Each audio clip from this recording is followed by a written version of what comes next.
Guys, before we jump into this video, check this out. I don't know why I'm whispering, but we've got a bunch of new key tag designs over at workforapparel.com. Let me show them to you right now if they cooperate for this video. Boom, boom, boom, boom. Check those things out. Those new key tags look absolutely sick. I think this one's my favorite. That color turned out super rad. But of course, you know, you got to throw some camo in there. That's cool, blue collar way of life. And then just keep it clean, classy, and simple. All of these key tags and more can be found at workforapparel.com. Oh yeah, by the way, we restocked hats. Make sure you guys go check it out. Let's jump into this video. What's up and good afternoon, guys. Welcome back to another video. Today, maybe today and tomorrow, hopefully today, we are finalizing the old mini truck here. As you guys know, we took the mini gooseneck trailer that we built for the mini truck, and that is off at Swift Powder Coat right now getting powder coated. So I'm gonna use this little delay we have while that gets powder coated to actually get the mini truck all dialed in to go out to the ranch. If you guys remember, the reason I haven't brought it out to the ranch is number one, we were missing a driver's side window. And well, we have a lot of critters and animals and mainly cats that would probably climb all up in this thing, and I'm allergic to cats, so I don't want to get hives every time I get in the mini truck to drive it. Plus we got dirt and dust storms that come through. So I've been holding off bringing this thing to the ranch until I have that window. And I'll show you how we're gonna do that in a second here because, well, you can't just find a FA mini truck, which is the Chinese knockoff version of the Japanese mini truck window very easily. Then the other thing is, obviously, well, you guys can see this thing is in the up position right now. And I'm gonna apologize right now, I'm filming on my phone because totally planned everything for today's video. Yeah, I forgot to bring my GoPro, so that sucks. Because I can't mount you guys on my head with my phone, so we're gonna be using a whole lot of that tripod right there today. It's not my favorite style of video, but just bear with me, guys. Anyways, so obviously the mini truck here is a dump bed, and that's why I love this truck. We do a lot of stuff where we're bringing, whether it's all the grass clippings from my yard or branches or dirt or a little bit of gravel anywhere in the yard. This dump bed is gonna come super in handy. Problem being though, this setup is not very strong. And I'm not 100% sure why it is not strong, but it just doesn't really seem to have the oomph to get this thing lifted up. And it hasn't since I've owned it. So we've kind of been under the assumption that it has to do with the pump right there. Obviously, the cylinder's still good. It doesn't seem like anything's leaking. This thing's actually been up in this position for about a week. I put it up and just kind of walked away and I've let it sit here. So I don't think it's the actual cylinder itself, but who knows? I've also added a good amount of weight to this bed. Granted, it wouldn't dump prior to us adding weight, but the weight definitely didn't help. And I went around to a couple local hydraulic shops and nobody had the exact replacement here of the old Haldex pump. But we did get a pretty close match right here, thanks to the guys over at San Diego Hydraulics. You know, they labeled us lift return. I've never done a hydraulic pump anything, so I really am like, I don't even know. Hopefully this works. Hopefully I have the right fittings. We got a couple of extra fittings here so we can 90 off of the pump. I have no clue what I'm doing. And then it came with a whole brand new switch setup, which is cool and all, but the mini truck's already got a switch wired up, which is right here in a very convenient place with this rocker switch. So looking at the way this plugs in and seeing these wires come off, I believe we can have Sergio just cut and splice and actually make this thing work off of the rocker switch that's in there now. I don't need the big tethered switch. I mean, it's cool and all. And like, I could see it maybe coming in handy, maybe, but like, that's nicer and cleaner and already done. Maybe we just keep this on the side. We T-tap into here so both switches work, because Sergio loves when I come up with challenges like that. Now, before we dive into this, because obviously we're gonna have to prop that bed up, because we're gonna unhook the hydraulic lines, hydraulic fluid's gonna get everywhere. Let me show you guys what we're doing for the window. And not drop this. Man, do I miss my GoPro and having two hands. But we've got the original glass right here. This is from the passenger side window. Let's set it right here on the forklift. If you guys look at this glass, there's a slight radius to it. Hopefully you guys can see that. And I know a lot of you have been asking why I don't just take that to a glass guy and have that replicated. And we actually did. The same company that made all the mirrors for the ranch actually said they could replicate that, but they have to make a mold to be able to get that curvature in it. And the mold ends up being about as expensive as the window itself. And it was like $450. That's just shy of half of what I paid for the entire truck. I don't really want to spend $450 for a window for this thing. So instead, we've got a piece of clear plexiglass, which is right here, in about the same thickness. And what my plan is if I cut this to the exact shape of that window back there and we don't totally destroy this, this should, in theory, as it rolls up inside the window frame, it has enough flex in it right there that it should actually make that bend as it rolls up in that track. Is that how this works in real life? I have no idea. But it's our best shot because this only costs like 30 bucks versus 450 bucks. If all else fails, We know we can get it made in glass, but let's just try and be cheap here for a second. You know, I'm assuming once we unhook these hydraulic hoses right here, it's just gonna make a big old mess of whatever's left in that cylinder. We're gonna have hydraulic fluid, you know, hopefully contained in a bucket or something. I've got a whole 5 gallons right there of hydraulic fluid. This reservoir is actually bigger than the one that's on there, so it'll hold a little bit more fluid. Not that I think it really matters or makes a difference at all. But now we gotta prop this bed up, because again, second we release one of those hoses, it's just gonna bleed out the fluid, the cylinder is gonna compress, and this thing's gonna chop somebody's head off. Now, not that I really trust the built-in safety bar here, but I'm gonna raise it up a little bit. We'll lower it down. It should hold this bed just fine. I mean, we only added, you know, an extra 50 pounds there with the gooseneck hitch, and then all the steel building the new headache rack, as well as the overhead rack. Let's go up a little bit here. All right, y'all, well, I decided we should up the safety a little bit, so instead of using this, we used a piece of 1.5 by 3 inch steel and lowered her down on there. I'm giving her a good shake. She seems pretty solid, I hope. Okay, guys, well, hopefully this is safe. One of the things I worry about is the mounting location here. Hopefully this thing just mounts right back up to the kind of hobbled together mount that they put on here for this current hydraulic pump. I don't have my welder here, so I don't want to have to make a new mount tonight. Also, I'm no hydraulics expert, but the guy at San Diego Hydraulics said usually this top line right here is the return line, whereas the bottom one here is the in, I guess we would say. So bottom line goes in, pushes the pump up. Top line here is what brings the hydraulic fluid back to the actual reservoir. Get us a little catch pan here. And to make things worse, I don't have the right size wrench for these lines.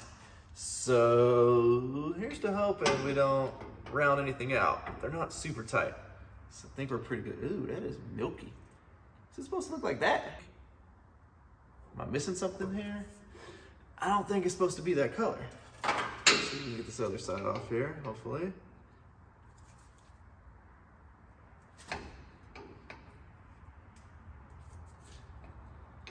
Very thankful these are not super tight right now, otherwise we would be in big trouble.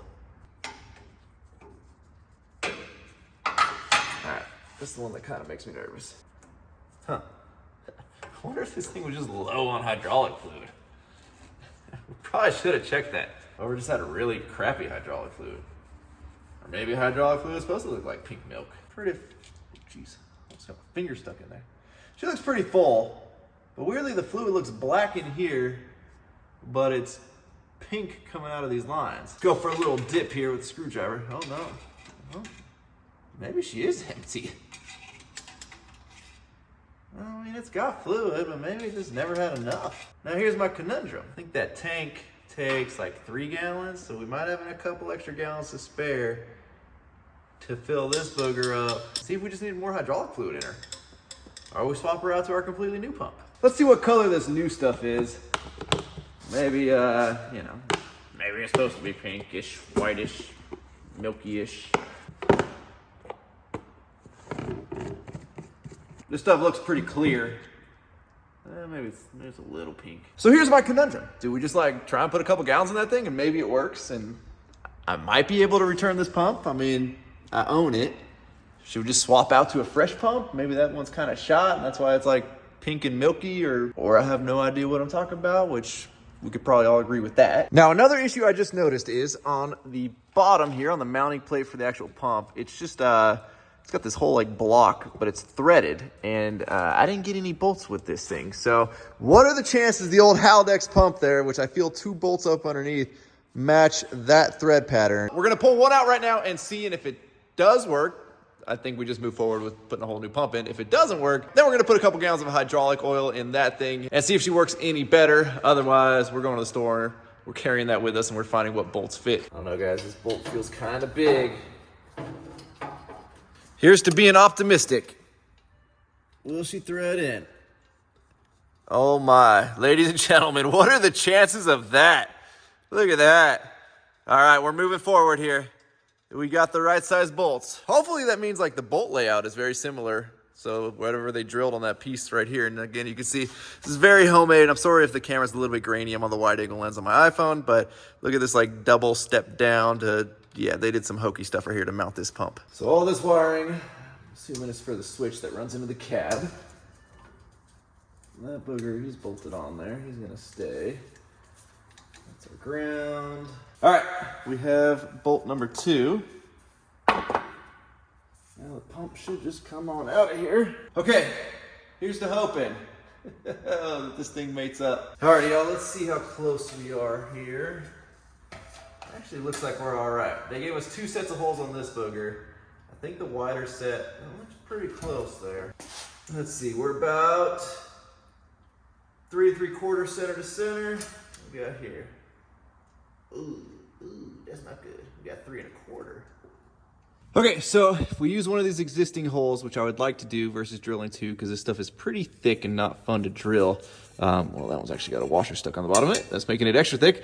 But if we use that hole, we should be good if we drill right there. It's getting pretty close to there, but I think with washers and stuff, the worst that could happen is it can just kind of wiggle a little bit, but that hole should hold it in place, so I'm not too worried.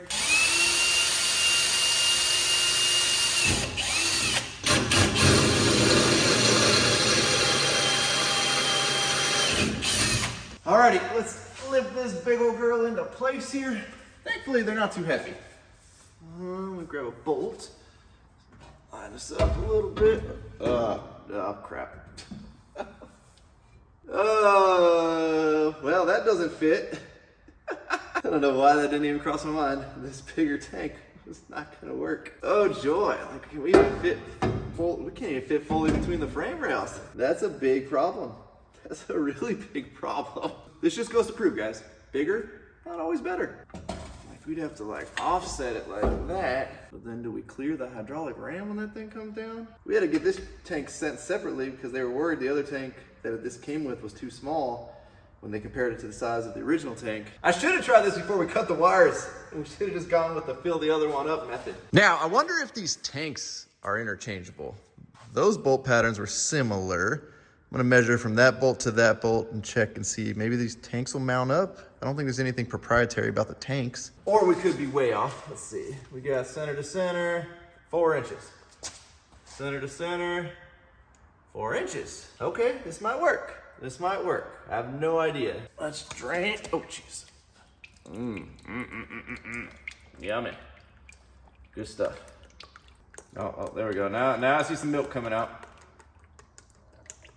Alrighty, well, here's to hoping this works and the bolt sizes are the same. Oh, I missed my GoPro right now, being able to use 2 hands. There we go. Not excited for the mess this is probably gonna make. Let's see if we can do it standing up like this to avoid spilling everywhere. I have no clue what this mating surface looks like, so there's a chance this might not work at all. Oh, yummy. Well, it was a messy one, but we've got us a nice, sparkling, clean tank there. There might be a little piece down in there, plus obviously the magnet sitting in there. So good news is they had a magnet in there, which means there shouldn't be too much crap in the old hydraulic lines there other than a little bit of milky fluid. Here's the moment of truth, guys. Does this thing mate up? Oh, wait a minute. Like, it's tight, but... Oh! We are on, and I think we're sealed well. Feeling better right now. I'm feeling a little better. Our luck might just be turning around a little bit. All right, y'all, let's try this whole install thing. Oh, jeez, almost dropped it. Install thing again here. All right, you're gonna go in first. Let's get you lined up. Look at that, we fit now. That's good. Let's get our lines plumbed in here. So we got 90-degree fittings here to make this easier. Let's see, I think we'll point one that way, one that way. That way the hoses don't get in the way of each other. Let's see, top one right here. This is gonna be our return line. So we're gonna put him on there. Oh, and they fit. That's what I'm talking about, guys. That's what I'm talking about. Now, while I did follow the wire diagram to this thing, I don't have any wire to extend this main battery cable coming off, which is this booger right here. So until we get that, we're kind of at a standstill here. Plus, I'd probably rather have Sergio look at this so I don't end up frying my new $500 hydraulic pump. And it's starting to get a little late. So we'll start back up in the morning. We'll get the window cut. Hopefully we get that in. And then we'll wait for Sergio to get that bad boy wired up for us. Okay, guys. Well, good news is we've got the GoPro back. Bad news is I don't have time to work on the mini truck today, but I found something cool out in the street here. And periodically stuff gets dumped out on our main street. I don't know why this street's the dumping ground for crap, but it always seems to be. But every once in a while you get something cool. And I haven't really looked at this too closely, but I think it's pretty cool. And I think it's gonna be cool for the mini truck. And I'd use the mini truck to go grab it right now, but unfortunately the mini truck's not mobile because, well, we got that bed pinned in place right now. And if we take that off, it's gonna fall. And it's probably not that fun to pick back up. So instead, we're gonna take the forklift here and check out that super sick Work For It bottle opener. If you guys haven't seen these, check them out, workforapparel.com. We'll put the old ball here on the forklift, and Hopefully, we learned with Fern's trailer, we put this hole too far back. Hopefully we don't need to be out here. And this is gonna work right now. Otherwise, we're probably not coming home with our cool new toy. Get that in there. alrighty, let's go show you guys what we found. All right, ladies and gentlemen, Gilligan, Marianne, the skipper. Check this beautiful yacht out right here. Look at those tires. We got some like military grade trailer tires on this thing. Just take a peek at this beautiful vessel right here. Look at this thing. I'm assuming, what was it, an old sailboat, I'm guessing? I'm not a boat guy, definitely not a sailboat guy, but Check this thing out. I mean, it's like the perfect size for the mini truck. Like the mini truck gets its own boat. It's got a okay trailer.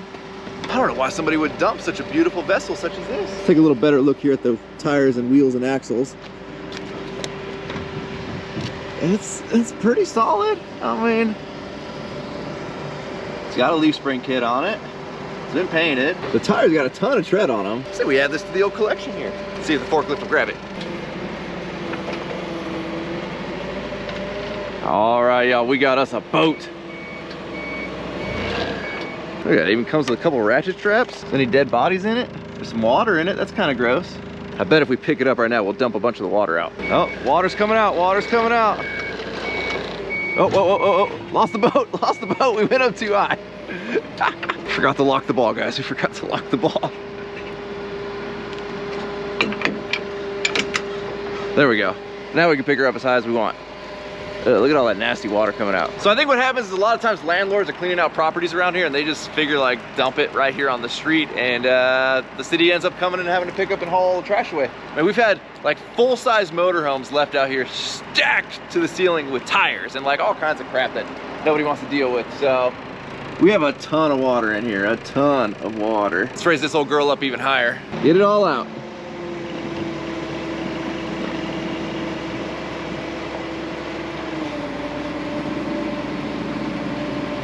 I mean, she's got to be pretty ship shape, right? If she was holding all that water inside, that means water's not getting in from the out. Yummy, yummy, yummy. I don't feel like touching all this stuff, so let me grab some gloves. We've got our new favorite work gloves here, 212 gloves. Shout out to the homie Fernando for letting us know about these guys. Great gloves. Alrighty, y'all, let's see what kind of drugs and stuff we can find in here.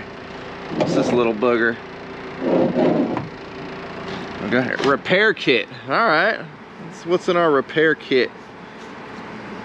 Hey, oh, it's an actual repair kit. I mean, it's not waterproof, clearly, but we got vinyl repair. That's gonna be good to have, you know, get this thing seaworthy. See what's in the bag. Bag's kind of what scares me. Huh, well, the drugs that were in this thing that they smuggled into the country are no longer in the bag. I mean, it's kind of a good bag too. What else we got down in here? Just a whole lot of nasty water and a little wood wedge. Oh, I'm getting splashed on. Okay guys, well, 10 minutes later here. We seem to have gotten most of the water out. Stop pouring out. Let's see what's inside of there. Oh yeah, we're looking good. Alrighty, well, let's back this thing up in the shop. I'm kind of excited to see the mini truck tow. You know, it's my first boat, guys. There's a lot of responsibility owning a boat. I hear it can get very expensive. I don't know though, I think about starting to do deep sea charters. You know, if anybody wants to go deep sea fishing, just hit me up. Hopefully she fits with the mini truck in there. 'Cause the mini truck can't really move. I mean, I guess it could move.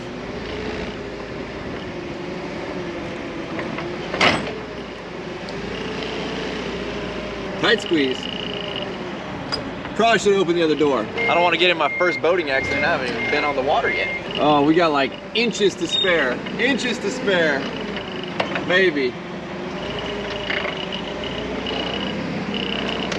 Woo! That is a tight squeeze, guys. But we got her in. All right, y'all, well, we got to do a little bit of voiceover work here. This was filmed the same day as my last grading video, so that is why the audio just kind of cut out on the GoPro. From here on out, we shouldn't have this issue. Anyways, talking about what type of boat it is apparently a Varolier. I'm not sure what a Varolier is, but I'm assuming it's some type of old man's hobby sailing boat. I don't really know.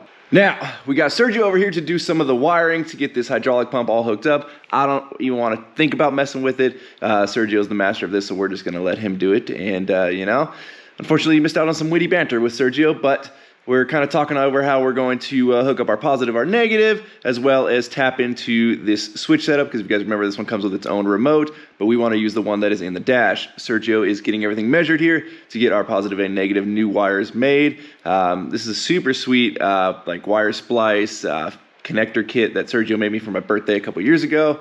And let's see, Sergio's taking a look at the factory switch. Well, I guess not factory, but the switch that's already in the mini truck. That way he knows how the wiring works. He is crimping the negative wire here. We're going with some pretty heavy gauge stuff because, you know, it's better to go bigger than smaller for something like this. There's what the crimp looks like. Now, while Sergio's crimping, I'm going ahead and putting some heat shrink on these things and getting them all nice and weather tight.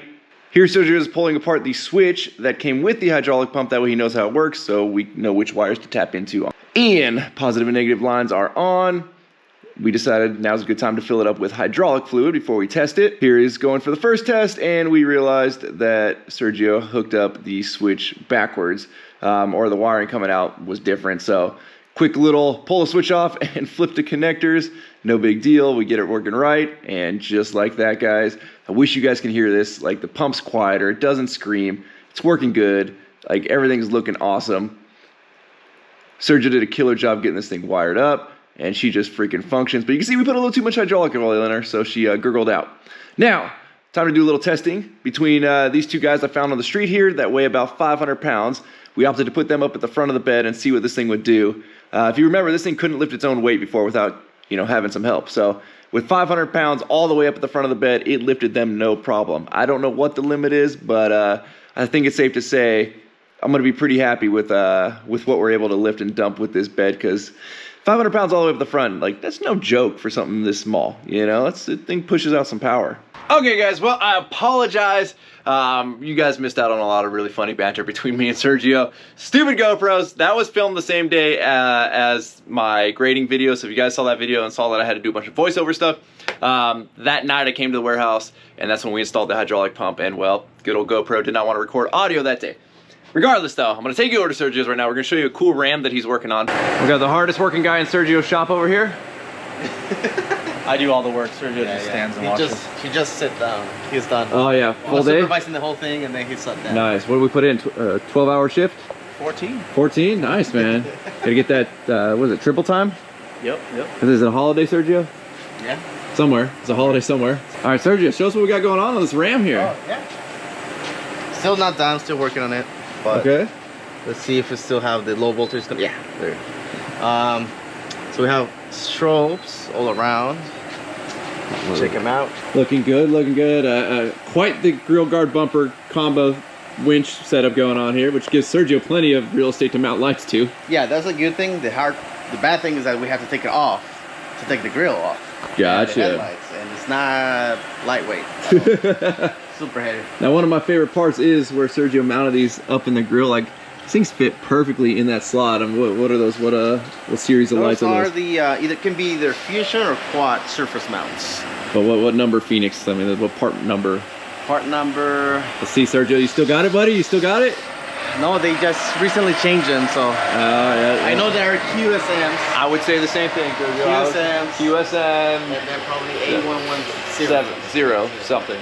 It looks sick. I mean, it fits perfectly in those little cutouts that the ram has on either side of the actual ram lettering going across the front there. And the cool thing about those is that you can do steady on too. There you go. So you can do steady on white, steady on amber. Depending on what series you go with, there are the quad color series, so you can do 4 different colors. Sergio's got all the modes in there being controlled. We got, geez, guy, this thing's a freaking bright. Behind side. And then check this out. So Sergio's got the factory, like, OLED running lights or daytime running lights. He's got even those to kind of flicker, strobe, flash, whatever you want to call it. So it's a pretty trick little setup there. It's it's a pretty old concept called wig wax. Where you can make the headlights to also flash at the same time. Not all the cars can be done too. You have to make sure you have 12 volts into them, and you're not messing up with the computer of the car, because you will see lights on your dash turning on and off or something like that. So especially, I'm sure the newer it gets, the harder it gets to do that old trick. It took me a while to get this one to work. Gotcha. Let's check out the rear here. These Rams are clean trucks. I like the look of these things. I don't know, guys. Maybe one day there's one of these in my future, but we'll see. So we got some going up underneath the tailgate there. Got a couple mounted on the side. This customer had two options. Either he wanted to have a recess or flush mount here, right? But we had to cut a big chunk of metal there. But I told him, hey, we have enough space to be between the tailgate and the bumper, then you can fit him in there. I like it right there.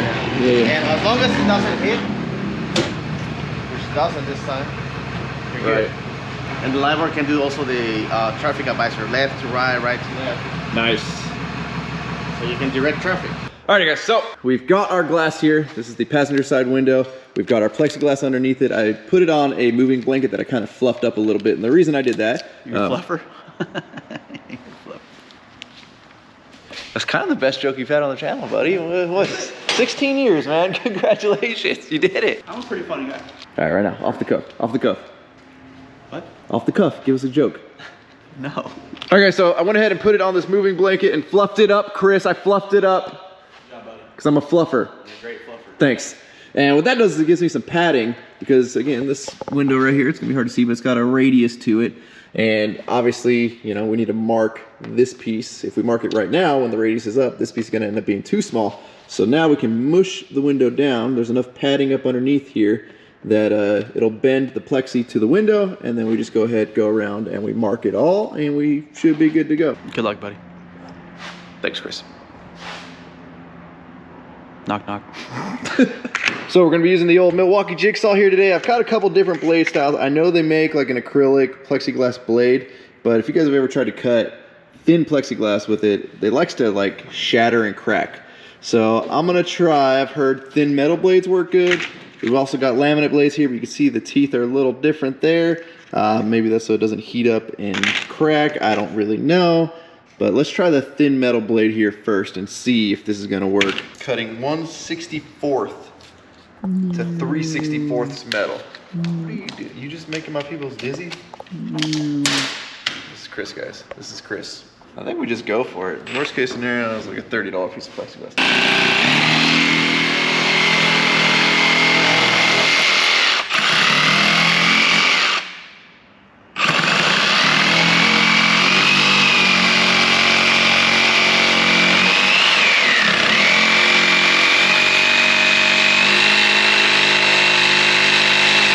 Alrighty guys, well, we've got us pretty much an exact replica of the window there. I did have one tiny little blowout right there. I got a phone call, I started and stopped, and well, we ended up with a little chip, but it's right on the edge, and it's not that bad. I think that's actually what's gonna be inside the track of the window. I gotta say, thin metal blades right here. This is where it's at for cutting thin plexiglass. That's the best experience I've ever had cutting thin plexiglass, and it just not completely like shattering and melting and doing all kinds of weird stuff. Now, I didn't pull this window out, Zach did, and it was a pain in the butt. But I have to open up that door because we need this piece that actually attaches to the window crank that rolls it up and down. And I don't really know how these come off, otherwise I would have pulled this one off, so I'm just guessing on this dimension. I just kind of straight edged it across, because obviously that's like buried in this track.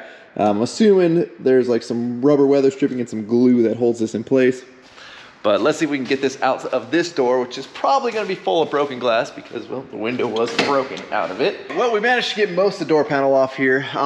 These little boogers I cannot get unscrewed. They just spin inside there. I figured maybe those little plastic, I don't really know the exact word for them, but they're used a lot in like power sports stuff where you pop them in and then you screw in the actual screw part. It's all plastic. But I tried to use my little popper tool right here to get up underneath there and pop those things up. I couldn't get them to pop up. Again, they won't unscrew and then pop out. So I'm gonna hope we can do this without those coming out. I think we got enough room in here to play. We do have a good amount of broken glass down in there. This is the piece that we're after. This is the guy we need to get out here. And then you can see there's some broken glass down inside of that we're gonna have to clean out. which is probably sitting in glue, and then try to get our piece of plexi glued in there. Well, we lucked out, guys. So apparently they don't glue any of this in, and you guys that have probably done automotive windows probably knew that already. But we just pull out this rubber piece, all the glass, little shards there fall out. And then, yeah, looks like we don't even have to glue this in. Looks like it's just friction holds it in there. Put our piece of plexi inside of there, slide it back in this window track, and it should bind everything together. So I'm going through some sandpaper right now, and I'm basically rounding over both sides of the edge, and it's actually turning out a lot better than I thought it would. That way, nothing gets weird and hung up when it's rolling up and down inside the window track itself. So I'm hitting it right now. I don't have a ton of different grit sandpaper here, so I'm using some 80 grit, which is real aggressive, to round that edge over, and then we make the jump all the way to 400 grit. This is from the 4, that's 600.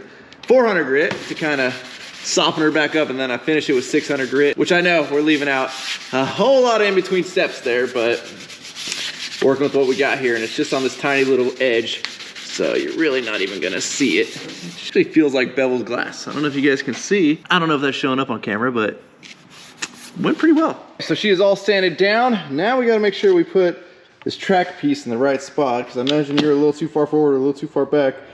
Weird stuff's gonna happen when it goes up and down. So let's just kind of make the mirror image there of that booger. Okay, so we finagled this booger back on there. We used a little piece of sandpaper, and I basically used the abrasive side in. That way it really bit into the window once it clamped in there. I've gone ahead and scored this whole edge right here. That way we can pull the protective tape off. I have a feeling it's not gonna be easy to pull off once we're in there.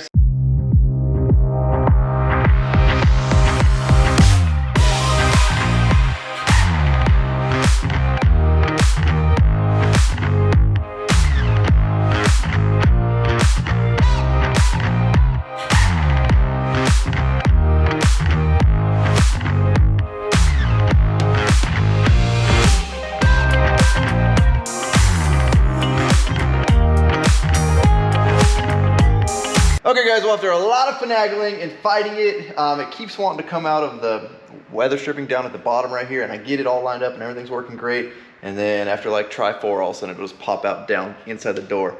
And I want to get it right because at some point this whole door panel is going to be back together, and every time it pops out of the weather stripping, I'm assuming at some point it's just going to end up binding up, and one day you're going to go to roll it down or back up most likely, and it's going to get stuck. So I'm trying to eliminate any issues I can. I'm bending tracks all kinds of which ways, and lining windows sucks, and making this stuff work sucks. But regardless, we've got it good enough. Obviously, we don't have the curvature to the plexiglass like the glass had, so that's probably part of the issue. That being said, she does roll up and roll down, and you'll see she gets a little wonky at the top, but all you need to do is just give her a little jiggle there, and you can get it to seal tightly, which is honestly all I care about, is keeping animals out of this and the weather out of it. So it ain't perfect, and because I'm over messing with it, again, this is gonna be a ranch truck. I don't really care too much what it looks like, but let's pull our protective paper off here.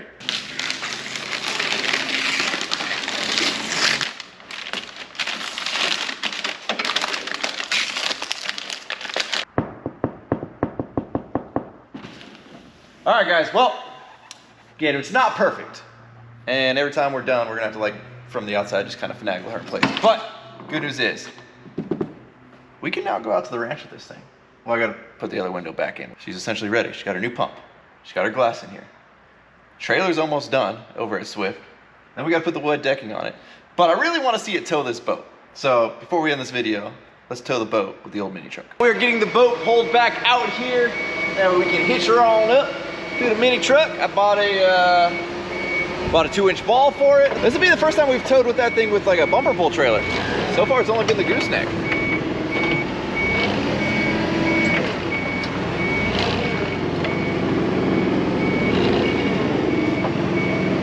You know, no tongue jack on this trailer. Kind of wish I had one, but the good thing is this boat doesn't weigh a whole lot of anything. So we'll just set her down right there for now. Let's get the old mini truck fired up. Oh, thought we were gonna have it first try. There we go, there we go. We'll get her backed on up here to the boat.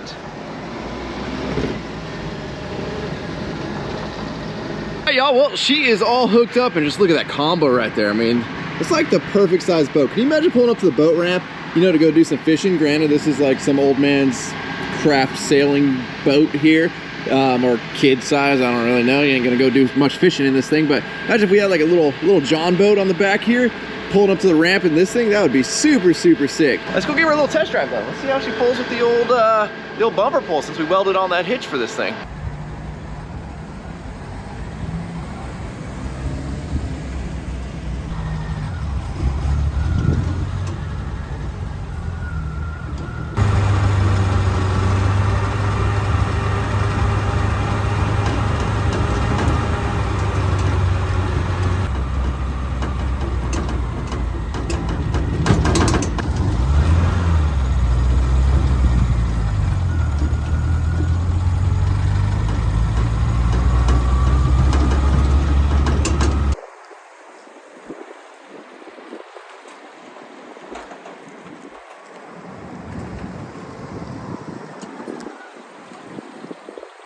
I gotta say, y'all, this trailer tow is great behind this thing. Like, it's just the right length, not too long, not too short. And I think we've kind of got some plans for the boat and for the trailer. You know, once the boat dies, then we still got somewhat of a bumper pull trailer for the old mini truck here. Okay, now we gotta back her up into the warehouse here, so we'll see how she tracks, but it's not a super short trailer, so it should actually back up pretty good.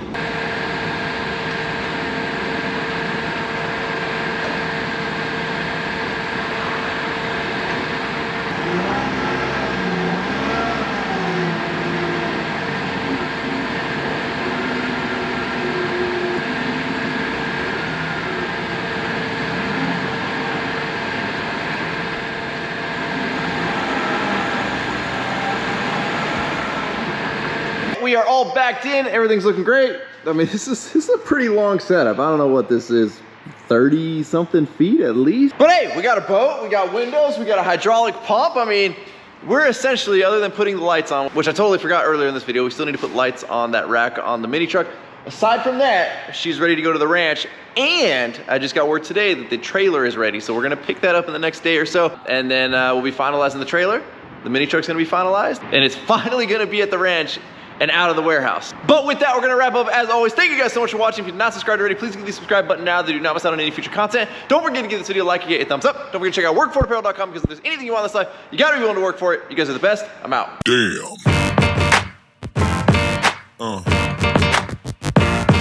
Yeah. Yeah.